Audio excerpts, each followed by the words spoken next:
Marta, por supuesto, gracias por la invitación a participar en esta clausura. Muchas gracias a todos por acompañarnos hoy, por haber hecho el esfuerzo también de venir. El mío ha sido pequeño, pero acabo de llegar y he podido asistir al panel de las empresas interesantísimo y además a las preguntas y a las intervenciones de todos vosotros.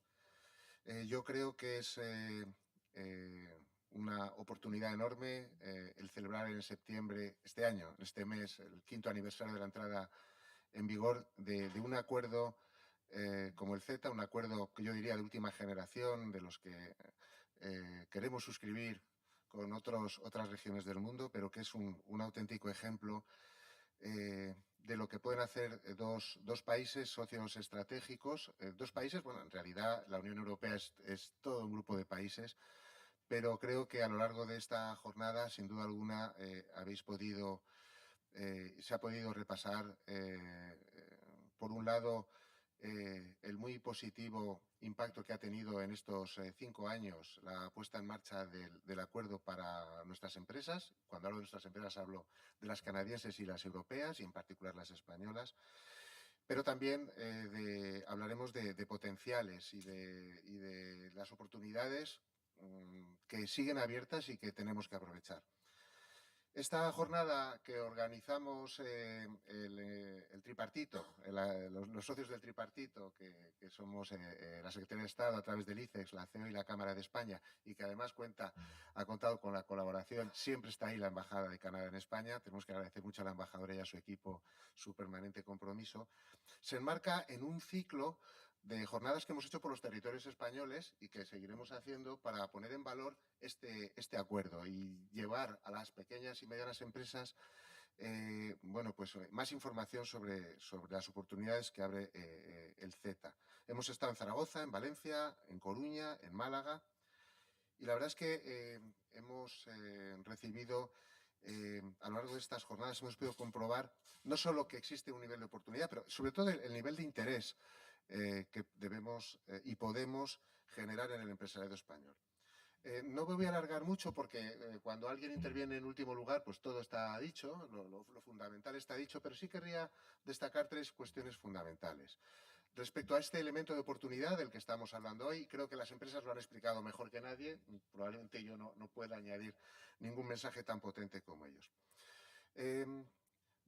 Nos encontramos en un contexto internacional al que luego me referiré, realmente plantea un montón de desafíos y la asociación con un país tan importante para nosotros y tan importante en la escena internacional, un país del G7, un país, una economía abierta que siempre ha apostado por el multilateralismo y por los valores que defendemos, sin duda alguna es un contexto en el que instrumentos como el CETA nos van a dar oportunidades de trabajar en la línea que queremos. Primero, acceso al mercado canadiense. Sin duda alguna, es un mercado interesante, es un mercado de un tamaño medio. Prácticamente las economías son muy parecidas.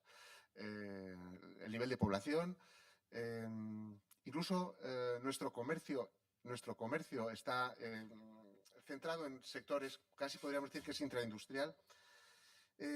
Pero sin duda alguna el levantamiento de barreras arancelarias y de otro tipo que ha supuesto el acuerdo abre, y hemos escuchado algunos testimonios, oportunidades no exentas todavía de problemas y seguro que la Embajada de Canadá nos ayuda a resolverlos para que las empresas accedan a un mercado enormemente interesante que trabaja con estándares como los nuestros y que en sí mismo pues es un mercado amigo donde sin perjuicio de las dificultades que hemos hablado, pues las empresas pueden sin duda alguna, trabajar. Este acuerdo habla no solo no es un TLC sobre comercio de bienes. Alfonso ha hablado del comercio de servicios, muy importante, y también dentro de ese, por supuesto, lo que son las licitaciones, el acceso a proyectos de nuestras empresas, y creo que es un ámbito en el que nosotros pues, tenemos un track de liderazgo en el que podemos colaborar mucho con Canadá. Luego está el segundo tema, el CETA como instrumento para favorecer, y lo hago siempre desde la perspectiva de las empresas españolas, el que Canadá se constituya cada vez más como una plataforma de acceso al mercado norteamericano a través de la inversión de nuestras empresas. Creo que esto es absolutamente fundamental. Nosotros no contamos con un acuerdo de protección de inversiones con Canadá, pero este acuerdo CETA evidentemente nos crea unas condiciones muy favorables para nuestros inversores, que luego evidentemente se tienen que ver correspondidas también con el día a día de aspectos regulatorios que también se han destacado. Pero es que Canadá, el 75% de sus exportaciones van a Estados Unidos, por poner un caso claro, y nuestras empresas, estamos hablando de productores en el sector agroalimentario, pero estamos hablando de empresas de muchos sectores, creo que tienen una oportunidad magnífica para aprovechar esta plataforma que es Canadá para acceder al mercado norteamericano en particular. Y en un contexto como el actual, sin duda alguna. Por último, el último mensaje que quería trasladar, y ya termino porque estamos mal de tiempo, es un mensaje doble. Por un lado, Canadá y Europa, sin duda alguna, compartimos, la Unión Europea, compartimos estos valores a los que antes me refería. Y ahora son más necesarios que nunca, ¿no? Estamos hablando de una situación geopolítica que afecta mucho al sector empresarial, no cabe duda. Y ahí estamos, Canadá y Europa, apostando por el multilateralismo, por las reglas, por los derechos de los ciudadanos y de los países a su libertad, a su soberanía.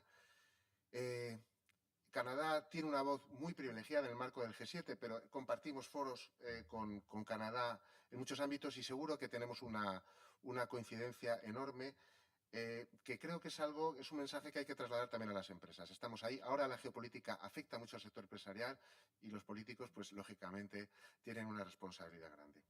Pero es que además el CETA es una plataforma para desarrollar una agenda económica compartida. Estamos hablando de una serie de sectores muy importantes que ya forman parte de la colaboración entre Canadá y España, pero estamos hablando también de la agenda europea, que es la de Canadá, que tiene que ver con la transición verde, que tiene que ver con la digitalización, que tiene que ver con sectores relacionados con el bienestar de los ciudadanos, donde nuestras empresas, las de los dos países, tienen mucho que aportar. Y por último, hablar de la colaboración público-privada y de los instrumentos. La colaboración público-privada forma parte del ADN de las organizaciones que estamos aquí. Algunas son 100% privadas, nosotros tenemos una naturaleza pública, pero estamos financiados privadamente. Escucharemos a Robert también desde la perspectiva canadiense y creo que es excelente el momento de colaboración de nuestras organizaciones con el sector público y la involucración de las empresas. Hemos hablado del COVID, cómo se ha comportado el sector empresarial en los dos países, ha sido absolutamente magnífico y esto nos hace tener mucha esperanza. Efectivamente, el CETA es un instrumento de diálogo, pero también a través de los instrumentos que tenemos de información, como estas jornadas, de promoción, y el ICEX ahí hace muchas actividades. Nosotros también tenemos misiones comerciales permanentemente en contacto. Financiación también es otro elemento importante sobre el que tenemos que incidir. Pues creo que se complementan con una enorme, y ya aquí termino, colaboración institucional.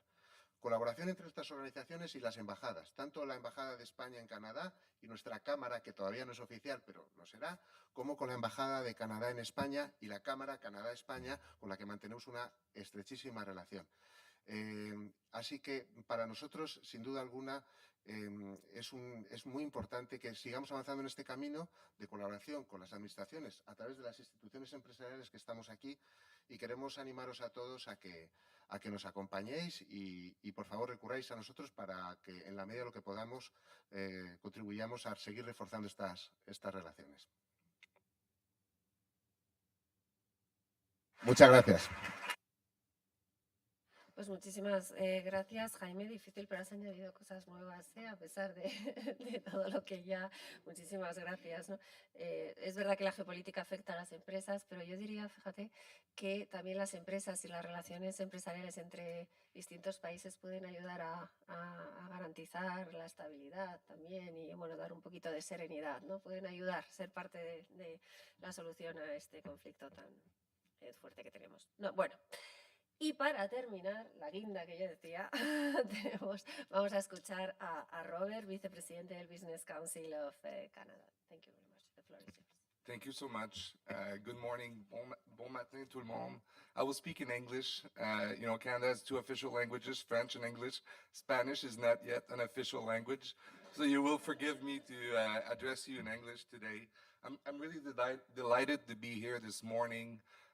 Thanks to our embassy, our ambassadors that have organized our participation in this event.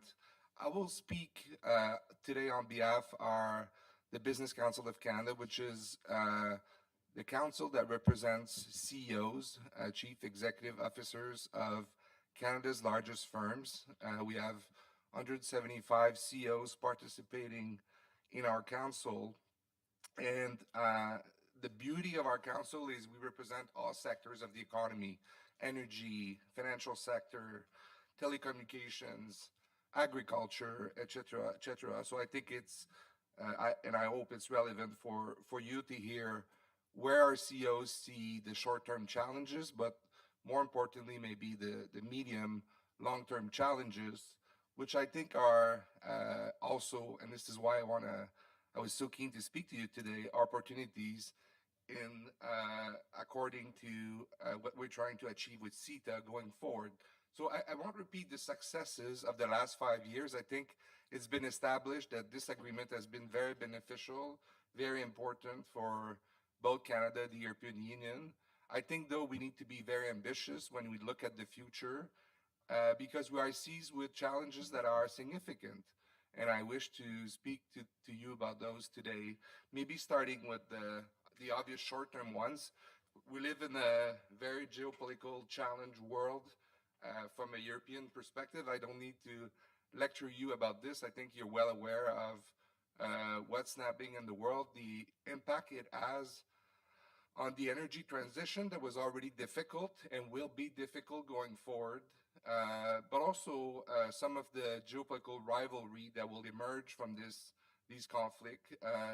You're obviously well aware that the U.S. and China rivalry is one that is, in my view, will be very consequential for how countries see their economic future. But obviously, the Russian conflict with Ukraine will also, in my view, be really important and will shape a lot of consequential decisions government will take about their economic policy. So just for the short-term challenges, I will mention inflation because nobody has mentioned it, but this is very important. Our central bank, our monetary policy will be able to navigate these troubling waters and to bring normalcy into most countries. I know Europeans are faced with an energy crisis, but in Canada and the US, inflation is very high as consequences of many things that has happened over the last 2 years. Central banks have very difficult tasks to bring this to normalized policy. This will be, in my view, more difficult than most people expect. If you talk about our CEOs, I was just in Montreal, Quebec, 2 days with them. This was a very important preoccupation of them. How the next year and the year after will be maybe years of transition, because once normalcy comes back in monetary policy, how big of an economic shock we will go through is still a big question mark. How deep it will be and how long it will be remains to be seen. So this could be a transition of a few years that most of our countries will go through, and I think it is obviously necessary. Inflation cannot remain as high as it is. Looking more at the midterm, long-term structural issues, and again, I come here really on the mind of thinking about opportunities, not bringing more problems to the table, but I think one has to be conscious of what's ahead. I mentioned the geopolitical tensions. I think, when you look at food security, when you look at energy security, when you look at everything that the world needs, really, this agreement that we have between our two economic blocs, Canada and the EU, is kind of central to solve these problems. And I really believe it. I think Canada has most of what the world needs right now in terms of obvious commodities, natural resources, food, but also in the more intangible economy space, which is talent capital. We are very fortunate in Canada to have a very performing immigration system. We bring more than 1% of equivalent of 1% Canadian population in terms of new immigrants every year, and that will fuel growth, that will fuel opportunities for your companies, your businesses, in the spirit of this agreement. I want to say a few words about North America because I think it's important for you to understand from our Canadian perspective how the US, the Biden administration, is moving towards some of these big topics. You will have seen these two big legislation coming out of the Biden administration, the CHIPS and Science Act and the Inflation Reduction Act, which are politically correct, I guess, narratives for very aggressive industrial policy. And this is very important because Europe is well familiar with industrial policy, but and you will know that Americans pursued industrial policy in defense and space in the 60s and 70s, but for energy transition, for where the world is going in advanced industry, this is a very aggressive attempt by the Americans to take up their rivals, which they consider to be China. And it's a very aggressive response with billions and billions of investments. And obviously, we work really hard in Canada that these efforts, these bills, these legislations would be framed and beneficial from a North American perspective. And I'm glad to say that for EVs, electric vehicles, for example, a lot of the provision in these bills are very North American in their nature. So for Europeans, I think it matters because Canada is very integrated in these efforts, and it provides you an even bigger market for goods and services. But why I mentioned the United States industrial policies, I think most countries in this geopolitical challenge world will unfortunately have inward-looking, instincts and try to beef up their own sector and protect their own interests.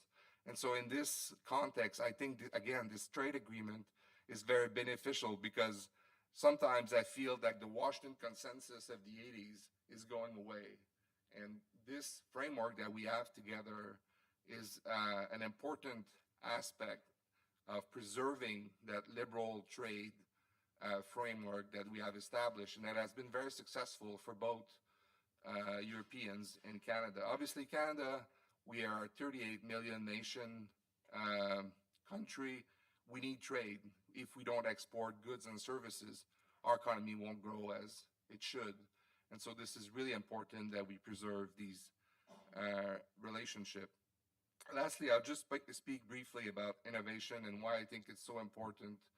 I am very conscious that when people look at Canada, they see natural resources, they see geography, they see things that they have seen for a long time, but know that in my view, Canada has a tremendous potential. It already is performing well on the talent side, but in my view, going forward, we have the potential to increase our productivity from a very significant standpoint. And innovation policy will be key to this.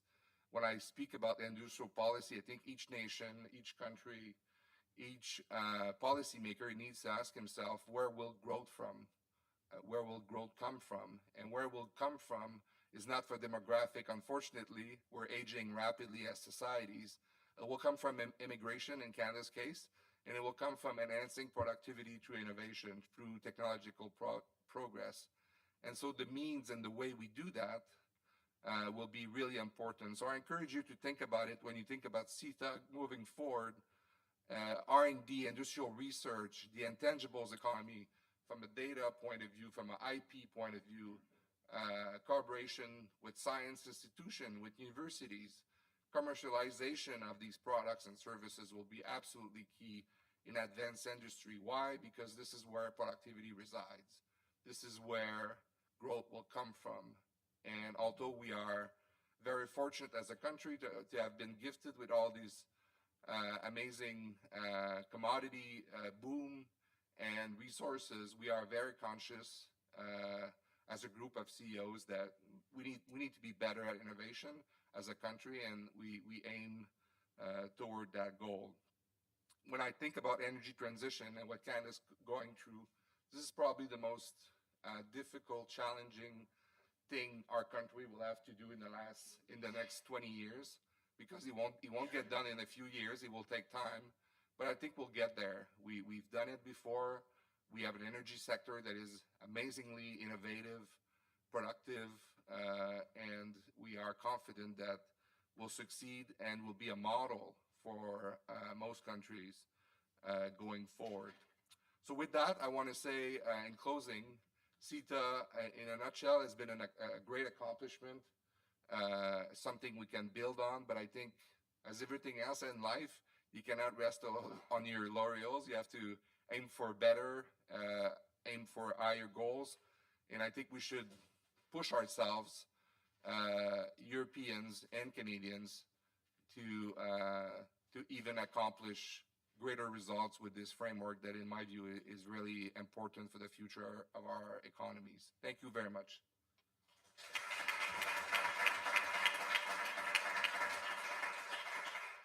Yeah, sí, muchísimas gracias. Thank you very much. I think it was so much important what you said about the intangible elements of CETA. Very interesting. Thank you very much. Bueno, ya hemos llegado al final. Muchísimas gracias de verdad a todas las personas que habéis participado en este evento. Os agradecemos de verdad, muy sinceramente vuestra activa participación.